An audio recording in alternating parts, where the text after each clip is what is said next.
एक बार भगवान श्री कृष्ण बलराम जी के साथ हस्तिनापुर गए।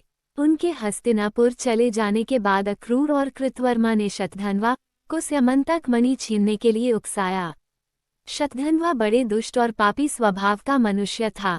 अक्रूर और कृतवर्मा के बहकाने पर उसने लोभावश सोए हुए सत्राजित को मौत के घाट उतार दिया और मणि लेकर वहां से चला गया। शतधन्वा द्वारा अपने पिता के मारे जाने का समाचार सुनकर सत्यभामा शोकातुर होकर रोने लगी। फिर भगवान श्री कृष्ण का स्मरण कर उसने ये प्रतिज्ञा की कि जब तक श्री कृष्ण शतधन्वा का वध नहीं कर देंगे वह अपने पिता का दाह संस्कार नहीं होने देगी। इसके बाद उसने हस्तिनापुर जाकर श्री कृष्ण को सारी घटना से अवगत कराया। वे उसी समय सत्यभामा और बलराम जी के साथ हस्तिनापुर से द्वारिका लौट आए। द्वारिका पहुंचकर उन्होंने शतधन्वा को बंदी बनाने का आदेश दे दिया। जब शतधन्वा को ज्ञात हुआ कि श्री कृष्ण ने उसे बंदी बनाने का आदेश दे दिया है तो वह भयभीत होकर कृतवर्मा और अक्रूर के पास गया और उनसे सहायता की प्रार्थना की, किंतु उन्होंने सहायता करने से इनकार कर दिया। तब उसने स्यमंतक मणि अक्रूर को सौंप दी और अश्व पर सवार होकर द्वारिका से भाग निकला।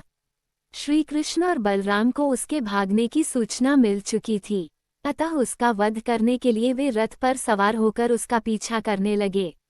उन्हें पीछे आते देख शतधन्वा भयभीत होकर अश्व से कूद गया और पैदल ही घने वन की ओर दौड़ने लगा।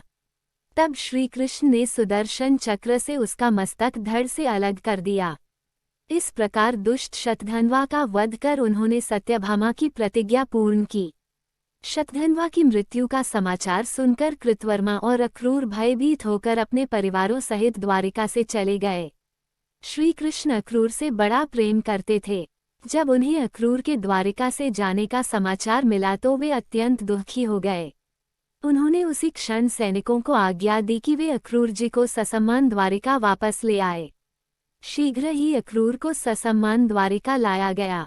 उनका अतिथि सत्कार करने के बाद श्री कृष्ण प्रेम भरे स्वर में बोले, चाचा श्री, मैं पहले से ही जानता था कि शतधन्वा स्यमंतक मणि आपके पास छोड़ गया है, किंतु हमें उसकी आवश्यकता नहीं है।